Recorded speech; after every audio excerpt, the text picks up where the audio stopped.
Boa tarde a todos novamente. É um prazer poder estar aqui compartilhando um pouquinho da minha experiência em neurologia e especificamente o AVC. Hoje eu queria falar para vocês da importância desse atendimento pré-hospitalar e não significa que seja só na unidade básica de saúde, mas também no domicílio de vocês, se vocês tiverem um vizinho, alguém que esteja perto ou passando por algum momento que vocês estejam disponíveis ali naquele momento, poderem identificar e dar seguimento no atendimento pré-hospitalar do AVC agudo. Então, esse aqui é meu mini currículo, não tenho conflitos de interesse. E para falar sobre AVC isquêmico, que é a forma mais comum dos AVCs. As doenças cerebrovasculares, cerca de 85% dos casos é o AVC isquêmico. A gente tem, na maioria das vezes, uma interrupção do fluxo sanguíneo cerebral. E normalmente esse bloqueio do fluxo, ele acontece por um coágulo, né? Aqui a gente consegue mostrar e aqui a gente consegue mostrar. Aí isso é a grande parte das vezes. Esse coágulo pode sair de uma placa de colesterol de uma artéria, ele pode sair de um trombo intracavitário do coração, por exemplo, e a gente tem várias etiologias que podem ser, e é uma coisa que a gente não vai entrar em detalhes nesta aula. Sendo que 85% dos casos são esses AVCs vasculares isquêmicos, eles são de suma importância nessa identificação e a gente tem um tempo, quanto mais rápido a gente atender esses pacientes, a gente conseguir identificar esses sintomas, maior as nossas chances de sucesso nesse tratamento. 15% dessas doenças cerebrovasculares, elas são de origem hemorrágica, sendo que 10%, cerca de 10% são hemorragias dentro do parênquima cerebral e 5% são hemorragias no espaço que a gente chama subaracnoide, o que a gente chama HSA. Esses pacientes com AVC hemorrágico, eu não vou entrar tanto em mérito, embora o atendimento pré-hospitalar ele sirva para os dois tipos de AVCs. Mas no AVC isquêmico, como a gente tem um tempo para conseguir desobstruir esse vaso que foi obstruído por esse coágulo, a gente precisa estar mais bem preparado para isso e por isso que eu escolhi esse tema para abordar aqui hoje com vocês. Cerca de 1 a cada 4 pessoas sofrerá um AVC durante a vida, isso é muita gente, né? E no mundo, por exemplo, a cada 6 segundos uma pessoa morre em decorrência de AVC. É uma das maiores causas de mortalidade ainda em todos os países. Aqui no Espírito Santo segue como segunda causa de óbito, sendo que a primeira são as doenças cardiovasculares, que são os infartos, né? Mas a importância disso tudo é que a gente tem possibilidade de tratamento, né? Em grande parte dos casos. Então, se a gente conseguir reconhecer esses sintomas rapidamente, a gente consegue muitas vezes tratar esses indivíduos e evitar principalmente a sequela. A gente consegue evitar mortalidade, diminuir essa mortalidade, mas principalmente evitar que eles fiquem às vezes com alguma sequela irreversível. Só para ter uma ideia de custo, de estatística do AVC no Brasil, o AVC ele representa mais ou menos 10% de todas as mortes do globo, ou seja, 7 milhões de pessoas no planeta Terra. Olha só como que isso é importante. É a primeira causa de óbito no Brasil, sendo que aqui no Espírito Santo é a segunda. 40% das aposentadorias precoces, elas são ocasionadas por causa de um AVC, por uma sequela de um AVC. Quando você tira um paciente do AVC, então um paciente que teve um AVC do mercado, você tira junto com ele, na maior parte das vezes, um cuidador. Uma outra pessoa jovem, relativamente jovem, mas economicamente ainda ativa, que poderia estar trabalhando, você também tira junto do mercado, porque essa pessoa precisa cuidar desse indivíduo que teve o AVC. Então, é um impacto econômico para o país gigantesco. Então, por isso que vale a pena, além disso, por isso também que vale a pena investir nos tratamentos para evitar sequela, a gente melhora a qualidade de vida dessas pessoas, a gente evita que elas saiam do mercado precocemente, tem um custo direto com internações super importante. O custo médio varia em torno de R$6.000, mas que pode variar de 640 a 32 mil. De 2012 a 2008, apenas 1.200 pacientes receberam um único tratamento disponível, que é a trombólise, tratamento de fase hiperaguda, ou seja, só 0,1%. Nos Estados Unidos e na Alemanha, a gente tem um índice muito maior e a gente tem no Brasil 72 hospitais cadastrados como centro de tratamento de AVC, sendo que 21 hospitais desses são públicos. E aqui no Espírito Santo a gente tem um hospital de referência cadastrado para fazer trombólise.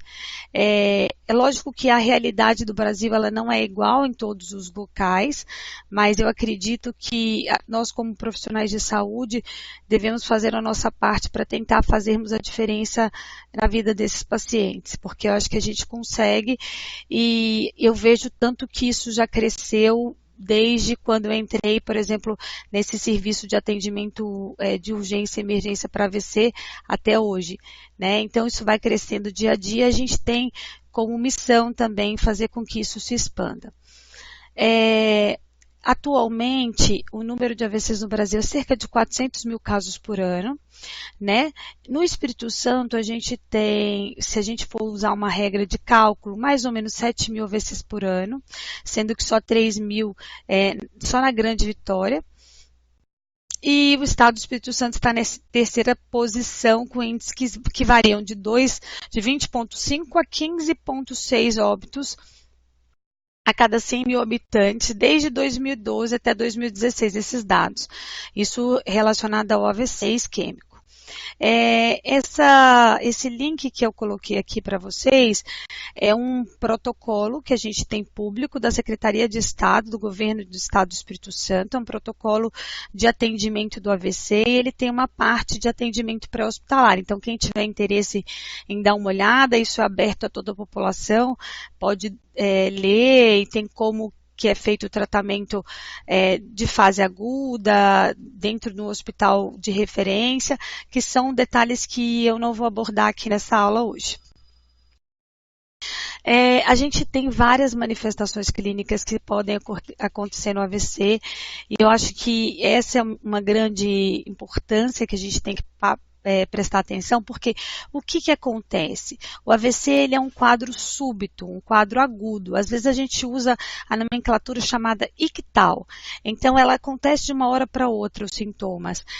O paciente pode estar em qualquer lugar, então ele pode estar em casa, ele pode estar numa consulta na unidade básica de saúde, como aconteceu já aqui recentemente conosco, ele pode estar andando no meio da rua, ele pode estar em casa, enfim, em qualquer lugar onde ele acontece um quadro súbito agudo de um déficit neurológico que pode ser desde um quadro de linguagem, então uma dificuldade em falar algumas palavras, ou parar de falar, uma fala embolada, ou uma alteração de força, uma perda de força de um lado do corpo, e aí vai depender do local aonde que aconteceu aquela obstrução do coágulo, que eu falei para vocês lá no começo. Essa figura representa as áreas de representação cortical. Então, se a gente colocar, por exemplo, a área de Broca é uma área que é responsável pela linguagem motora. Então, o córtex pré-motor, que é a parte de movimento, de força. Então, a gente tem, se isso acontece em uma área, vai determinar um sintoma, se acontece em outra área, vai determinar outros sintomas. Isso, para a gente, da atenção primária, do atendimento pré-hospitalar, não vem ao caso.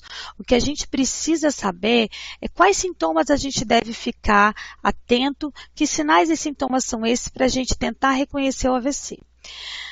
E aí são esses sintomas principais que eu coloquei na tela para vocês. Então, um déficit motor unilateral, então, por exemplo, uma fraqueza no braço e na perna do mesmo lado do corpo.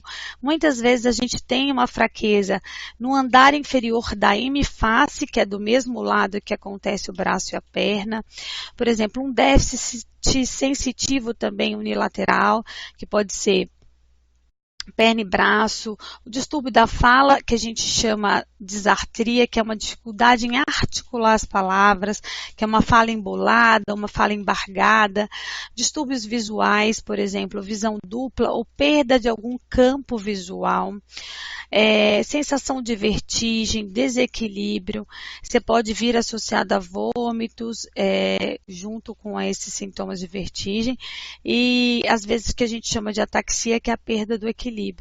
A gente não consegue se manter em pé sem pender para algum lado ou ter que alargar bastante a base. Então, esses são os principais sinais e sintomas do AVC, que a gente precisa ficar atento se isso acontece, e eu vou ensinar para vocês algumas escalas de atendimento pré-hospitalar que são facilmente aplicáveis. O AVC também tem vários diagnósticos diferenciais possíveis. Eu coloquei alguns aqui, mas eu vou falar mais alguns na frente. Eles são importantes a gente parar para pensar se isso existe algum diagnóstico diferencial. Embora isso possa acontecer, em qualquer suspeita desses sinais e sintomas que eu disse para vocês, mesmo que a gente não tenha certeza de que isso se trate de um AVC agudo, mas se a gente desconfiou disso, a gente vai ligar para o serviço de emergência. E aí, em grande maioria das cidades, vai ter um serviço de emergência móvel, que é o SAMU, e eu vou falar também um pouquinho mais adiante, mas nos locais que não tiver, a gente vai ter que respeitar o fluxo estabelecido pela Secretaria de Estado de cada município. A Secretaria de Estado e o fluxograma do município. Então, por exemplo, os diagnósticos diferenciais possíveis: traumatismo crânioencefálico, meningite ou encefalite, uma encefalopatia hipertensiva, uma isquemia cerebral pós uma parada cardiorrespiratória, hematomas ou tumores que a gente chama massas intracranianas, esclerose múltipla, por exemplo, um surto, uma crise epilética, enxaqueca que tem a aura, por exemplo, com sinais neurológicos, uma enxaqueca com uma aura visual ou uma aura sensitiva, hiper ou hipoglicemia, intoxicação exógena. Esses sintomas e sinais poderiam, esses diagnósticos diferenciais poderiam mimetizar sintomas e sinais de um AVC agudo e confundir a gente na hora do diagnóstico. Mas isso, às vezes, não tem como a gente saber quem está atendendo na atenção primária. É importante só a gente verificar se não tem trauma de crânio, se não tem febre associado, se já não tem um diagnóstico de uma doença neurodegenerativa que poderia vir com surtos, e se já não é epilético, e sempre que possível, se existir a condição da gente fazer uma hemoglobina glicada, a aferição da glicemia capilar, é sempre importante a gente conseguir fazer também para descartar uma hipoglicemia. No atendimento pré-hospitalar, a gente vai centralizar-se, então, nessa identificação rápida dos sintomas. Essa é uma avaliação rápida que qualquer pessoa pode fazer, independente de ser da área de saúde ou não.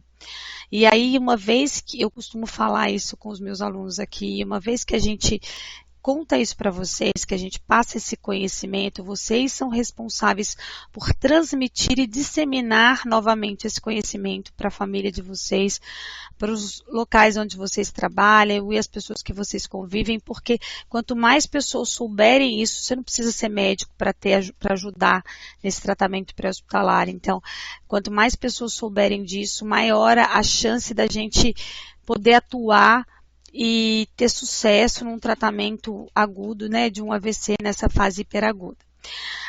Uma vez que a gente identifica e tem essa avaliação inicial, a gente vai chamar um serviço de urgência.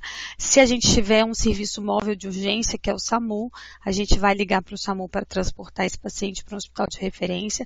Ou caso a gente não tenha, a gente vai seguir o fluxograma do nosso município, que às vezes é o Corpo de Bombeiros, às vezes é a Polícia Militar, enfim, quem puder ajudar para levar esse paciente para um local de referência, para um hospital de referência, até a chegada dele numa unidade com capacidade de administrar essa terapêutica apropriada, para o caso onde vai ter um especialista que vai avaliar.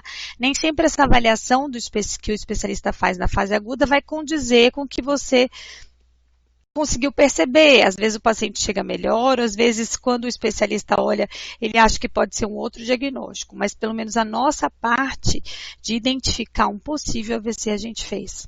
Então, recomenda-se aí o estabelecimento de algumas estratégias de educação pública para esse reconhecimento dos sinais e sintomas do AVC e para a busca rápida de um serviço de emergência médica móvel ou emergência hospitalar de referência.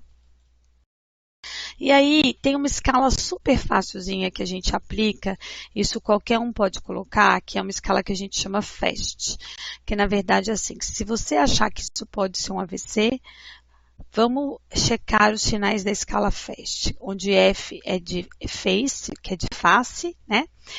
O A de arm, que é braço, né? Então, se você tem uma boca torta na primeira, se você tem um braço que não consegue se elevar os dois braços, um está mais caído.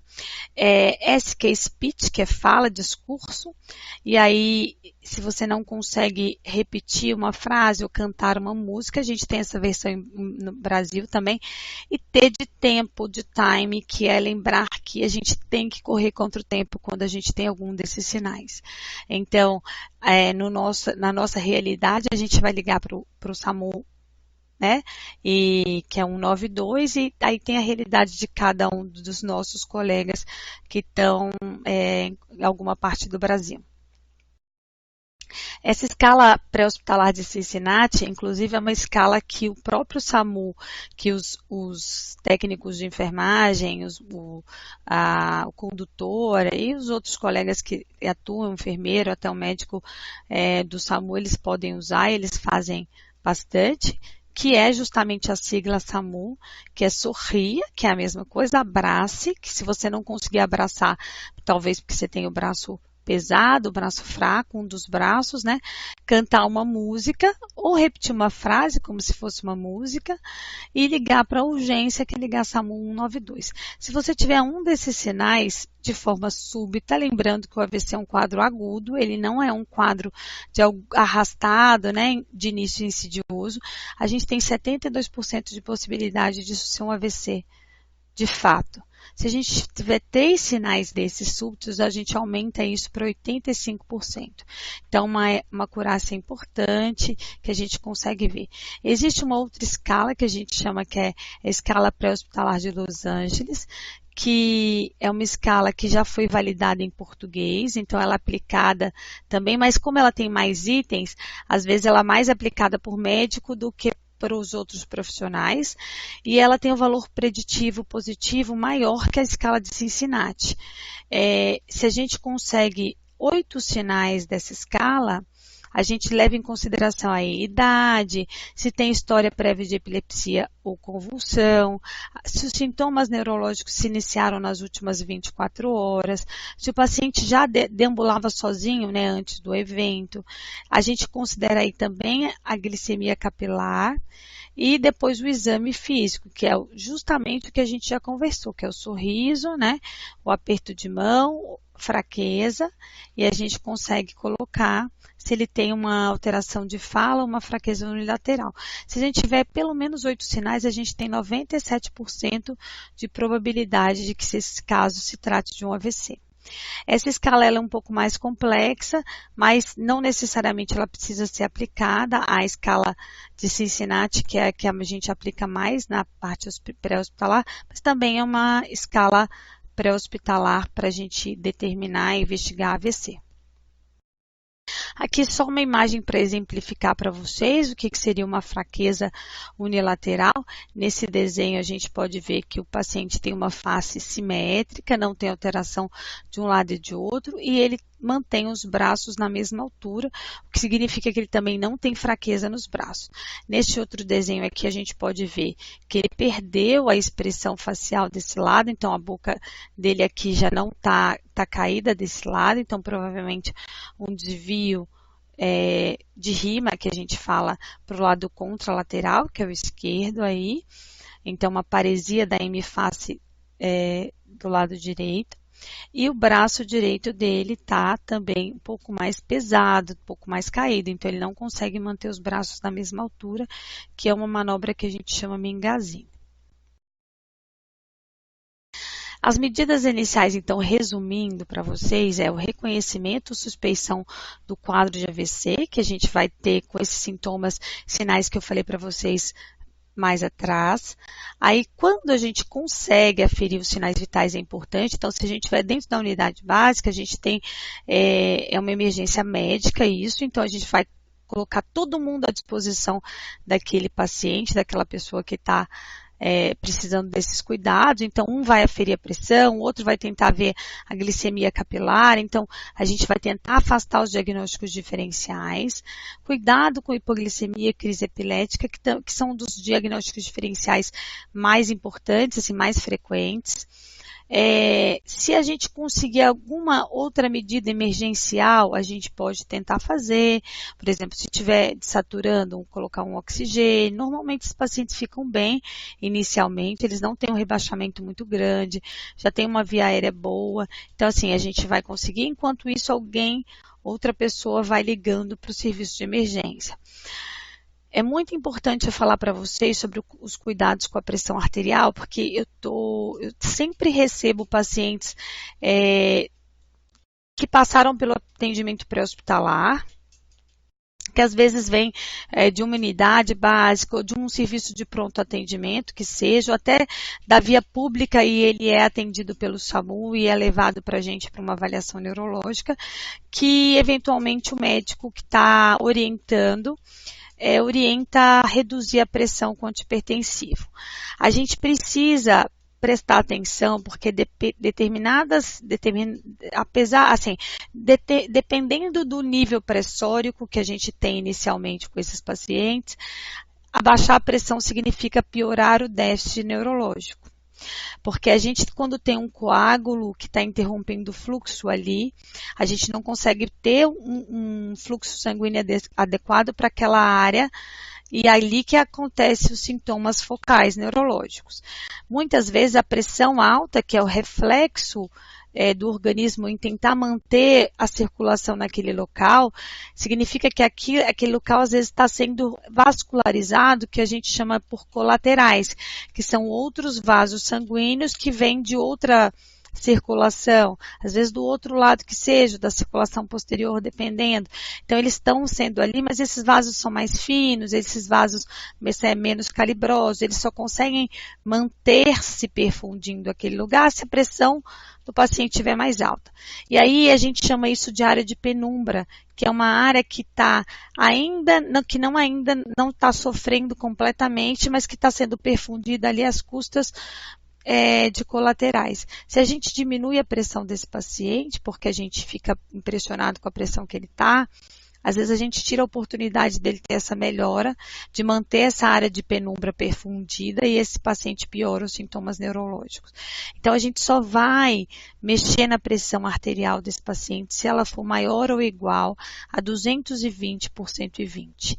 E quando a gente precisar fazer alguma medicação antipertensiva nessa fase, a gente vai dar prioridade para fazer antipertensivos venosos, porque a gente consegue manejar melhor.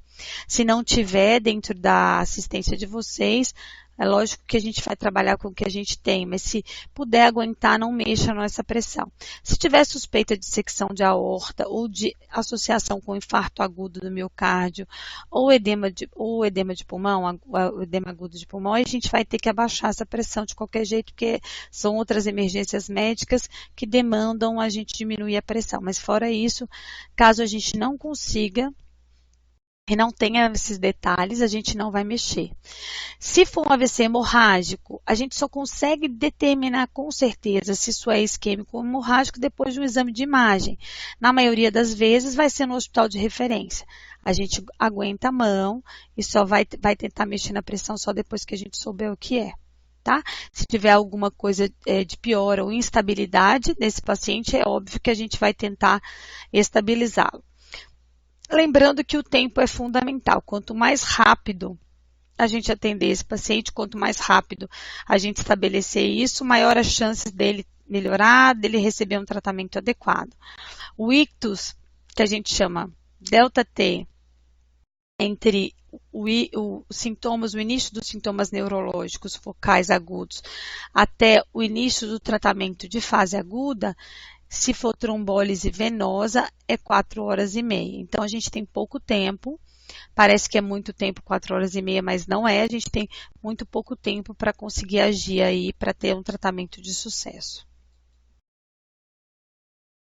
Continuando aí nas medidas iniciais, se a gente estiver durante o atendimento na unidade básica de saúde, a gente vai verificar, então, se o paciente apresenta ao menos um desses déficits focais de instalação súbita, que pode ser a fraqueza de um lado do corpo, a alteração da linguagem, então não conseguir falar uma frase, ou estar com a alteração da fala, que é falar a frase de uma forma embolada, uma paralisia facial central, que a gente chama, que é esse apagamento do andar inferior da face, ou desvio de rima, que é mais fácil de entender, cefaleia explosiva com déficit focal, ou se for um sintoma de circulação posterior, uma vertigem, que é tontura, associada a pelo menos um dos sinais, como visão dupla ou dificuldade para engolir, ou fala arrastada, e pelo menos um dos fatores de risco, como hipertensão, diabetes, doença cardíaca prévia ou fibrilação atrial.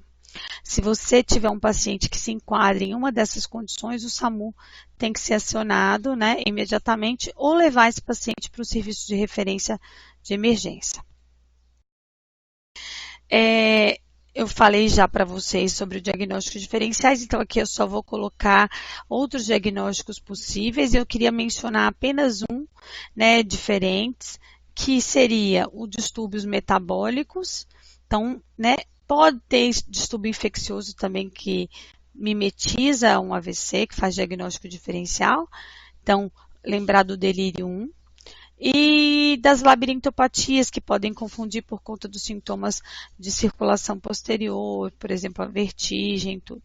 Sempre lembrar de medicação, né, efeito intoxicação medicamentosa ou drogas de abuso.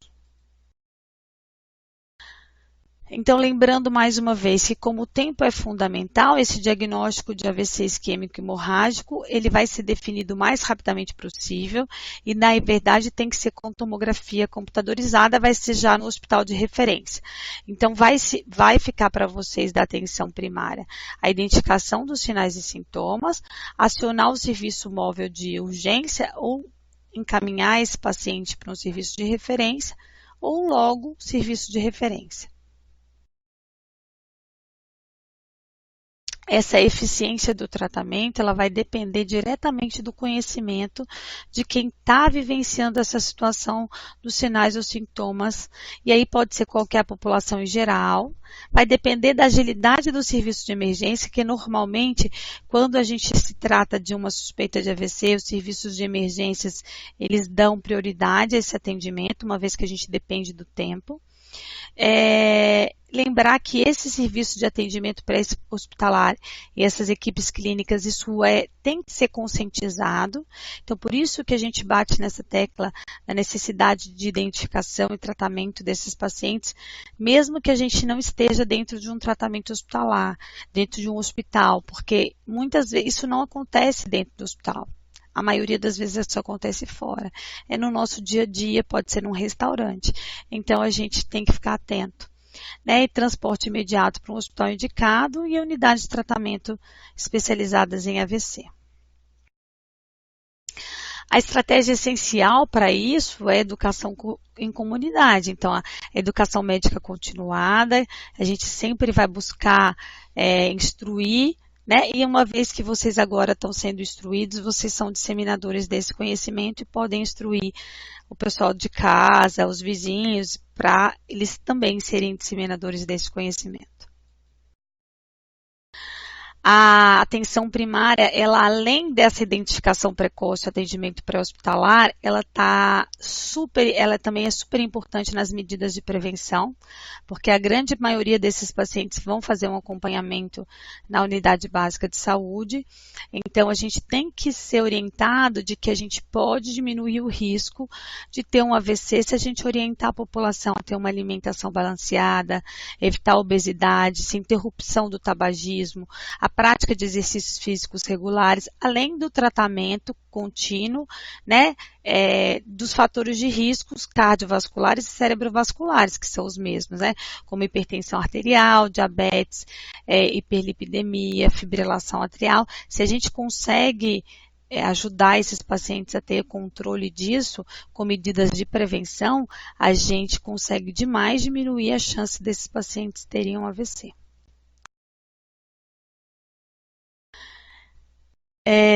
Só algumas informações e medidas adicionais que são importantes. Então, a família, amigos ou equipe pré-hospitalar, elas não devem contactar médicos primários e especialistas. Por mais que você tenha alguém que é amigo, que está dentro do hospital, que é especialista, a gente não deve perder tempo nesse contato. Por isso que é importante o estabelecimento de fluxograma, de ver exatamente no seu município qual é o fluxo, quem que vai pegar esse paciente. Normalmente é o serviço de atendimento móvel de urgência, né? Isso porque se a gente faz esse tipo de contato, a gente atrasa a chegada do paciente e a gente perde o tempo e muitas vezes ele chega depois do delta T que a gente pode fazer alguma coisa. Então, a gente perdeu o tempo de tratar na fase aguda.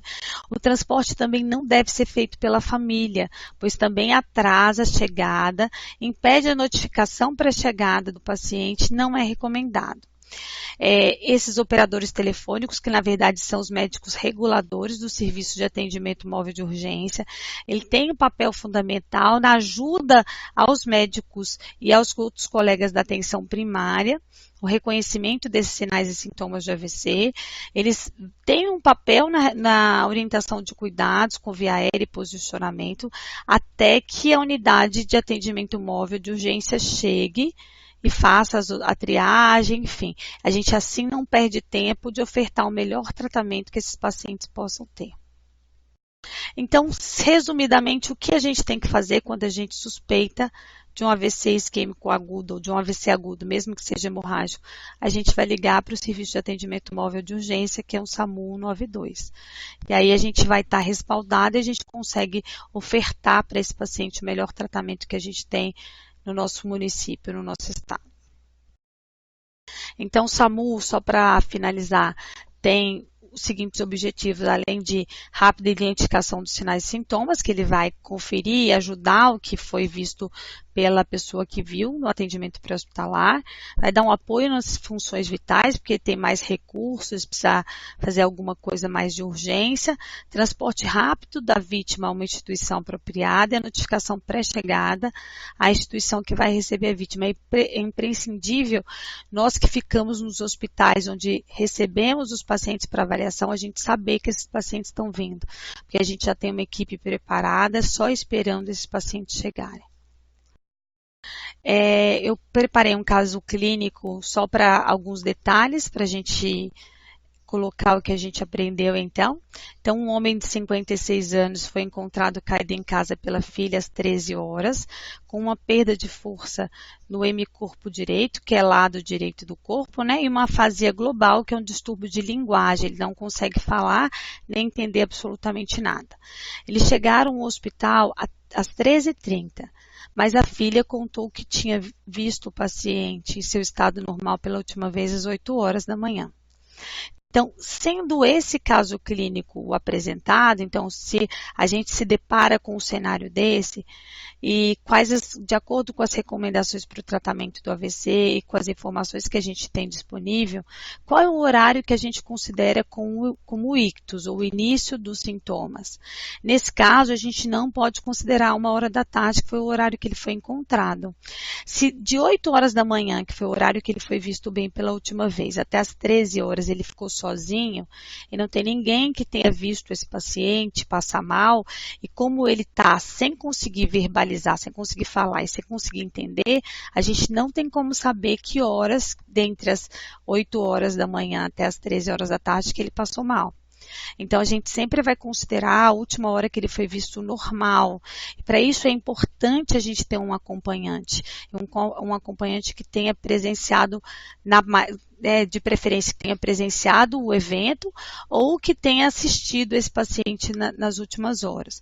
Então, nesse caso, a gente vai considerar como se ele tivesse passado mal às 8 horas da manhã.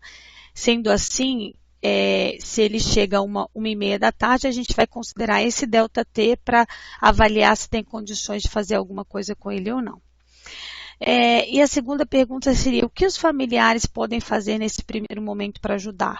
Quando você se depara com essa cena de encontrar um familiar caído no chão com um déficit neurológico agudo. Então, o que a gente pode tentar fazer? O melhor para ele não é remover direto para o hospital. Melhor para esse paciente é a gente suspeitar que isso possa ser um AVC e ligar para o serviço de atendimento móvel de urgência, que vai mandar uma ambulância para domicílio, que vai fazer os sinais vitais desse paciente e vai levar para um serviço de atendimento hospitalar de referência para aquele local onde ele está, aquele município, dentro das possibilidades que eles têm. Porque aí a equipe está disponível para tentar fazer o que eles podem, dependendo de cada situação. Tá certo? Então, só para finalizar, lembrando que 1 em cada 4 de nós terá um AVC ao longo da vida. Não vamos deixar que seja você, né? Não vamos deixar que seja a gente. Vamos tentar fazer a nossa parte de tentar prevenir os fatores de risco.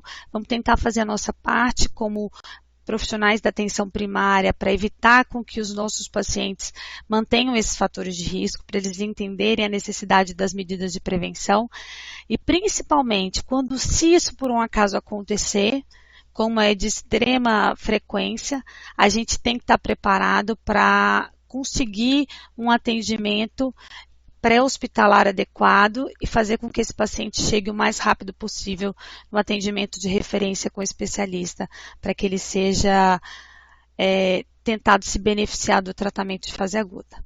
Muito obrigada pela oportunidade.